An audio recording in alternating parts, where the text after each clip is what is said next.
But if you actually look at the track record of ETF, we do not bail out people. If you look at physical investments, we've always approached it from a professional point of view. Our investment panel, which decides on investment, is independent. MOF, dia ada satu rep saja on the investment panel. But the rest are all independent professionals on the investment panel. So our investment decisions are basically done professionally. And I can show you basically kita ada this issue of directive ke ataupun instruction from government to do any bailouts and all sort.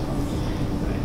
Most people, I think, they get confused because most of the comment that I think about is that they say that bila market jatuh, ETF masuk beli market to support the market. And actually, if you look at what we do, ETF is in the business of trying to buy value. Right. So sometimes the best value to be had is when there's actually a crisis in the market and people are selling like crazy. Right. That's the best time for us to buy. Because our biggest problem, especially kat Malaysia ni, is liquidity. And because of our size, bila kita nak jual dan beli, right, we are dependent on having a counterparty. This is the market. We cannot buy a share if there's no seller. And then similarly, we cannot sell a share unless there's a buyer. Right? So we tend to buy when there's a lot of sellers. We love it when there's a panic, people nak jual, right? That's normally the best time for us to go and buy lah, because then a lot of people are willing to sell at the kind of prices that we want to buy at. So people misread it. So it's not that ETF is buying to support the market, right? ETF is buying because we see value, right? But because we buy into the market will stabilize, right? And similarly, when the market is up, when a lot of people are buying the shares, when the market turns hot, that's normally when you see us selling a lot into the market. So people sometimes get confused. They misread the situation, right? It's not that we are buying to support the market. We are buying because people are panicking, panicking, they're selling. That's the best time for us to buy.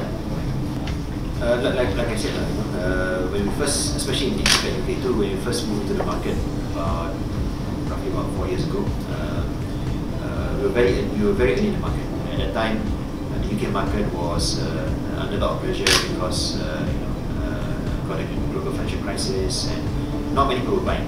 So we were one of the very few institutional investors who went in there in the big way and started acquiring assets.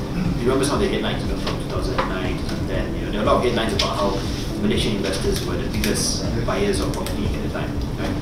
Now the situation has changed. Like for us, we haven't bought anything in the UK, any big items in the UK for the past 1 year. Mostly because there's been so much money now coming to the UK that prices have all gone up. Right? So for us, I think given the fact that we've already been there a few years, some of the assets that we acquired at the time have matured quite nicely. Rentals have gone up, so maybe it's a good time for us to dispose of one or two of the assets and recycle the capital and invest in other things. Our portfolio in the UK now, it's quite expensive because we have offices, we have retail, we have logistics, we have hospitals. We have something like 20 over buildings now in the UK. And like I said, we were very aggressive in the early part of the cycle when the UK market was down and didn't have much interest from other people. Ini bukan yang batasi Battersea is one of them. Okay. Last week I read about a broker report di UK lah. Tabung hati pun tinggal tengok ketua dia di 151 Buckingham. KWSP bercakap yang sama. Satukan sebab directive money or no, nothing to do with that. It's just the right time to cycle. Like I said, we probably always moves the cycle. For investors like us who got in very early in the cycle, right? You've already ridden the up cycle already.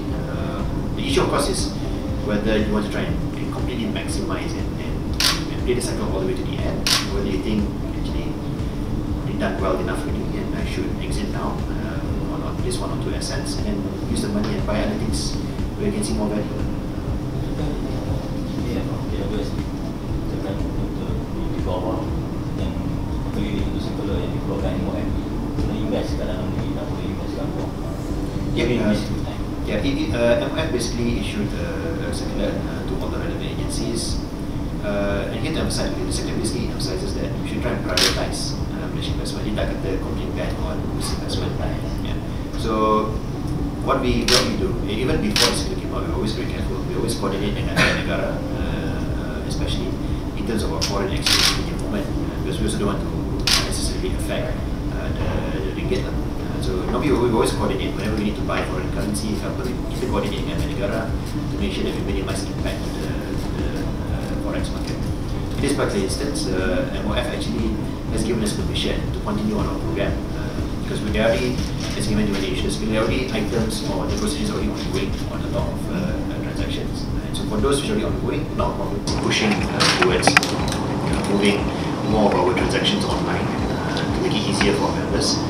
We understand, sometimes they do talk to us about their difficulty about having to come to the branch all the time for transactions. So that's why, in last year we released our mobile apps, we have our online facilities. It's been very successful. I think now more than 70% of all our transactions are now done online. We are now going to provide opportunity to gradually roll out for even our withdrawals as well for our members to apply online and do all the selections online for us. For security purposes, they will still have to have their thumbprint verified.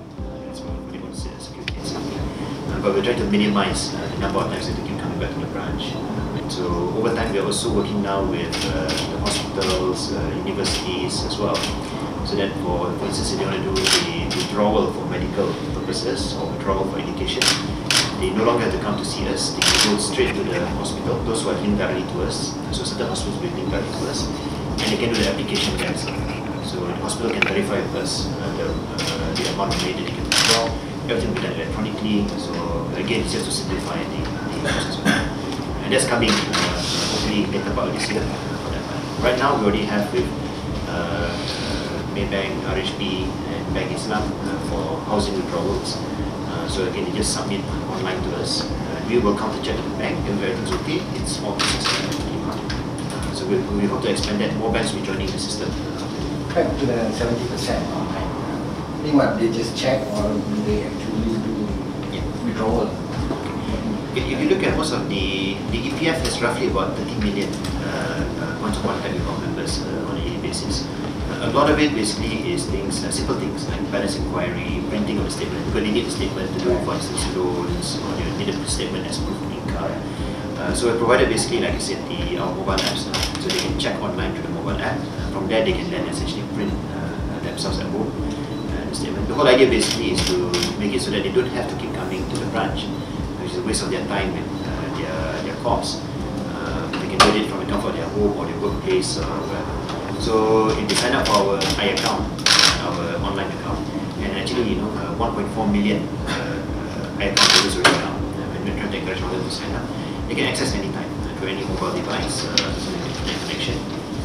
You can access your account details. You can see whether your employer has contributed for you for the month. If the employer has contributed, you can complain to us by email or directly through your phone. We'll follow up the employer. So we encourage everyone to use the facility to check online and make sure basically that the employers are contributing as they're supposed to contribute to their accounts. So what we're doing more at the branches now is to actually introduce things like advisory services. So as you know, last year we did a soft launch in BJ and KL of retirement advisory service. So our members, especially those approaching their retirement age, can come to us. It's free advice and it's independent advice as well. We're not here to sell a product or anything. We're here to basically help our members to try and collect what they can. So as long as you're willing to share information with us about your assets, you can see how much money you have with us, but we don't know what else you may have. But we can help you to basically plan how much money you think you may need every month after your retirement, and then you can see whether you have enough. It's basically that kind of free independent advice. And that's something we also encourage our members to take advantage of. So far, the response has been very good. So we're planning to roll out the retirement advisory service to 6 more branches this year. And eventually, over the next few years, hopefully every state, at least all the main offices will have this facility. Normally, when a member comes to our branch, it is basically for a few reasons. One, of course, is to check on plans, but the second most important is, of course, to come for their retirement withdrawal.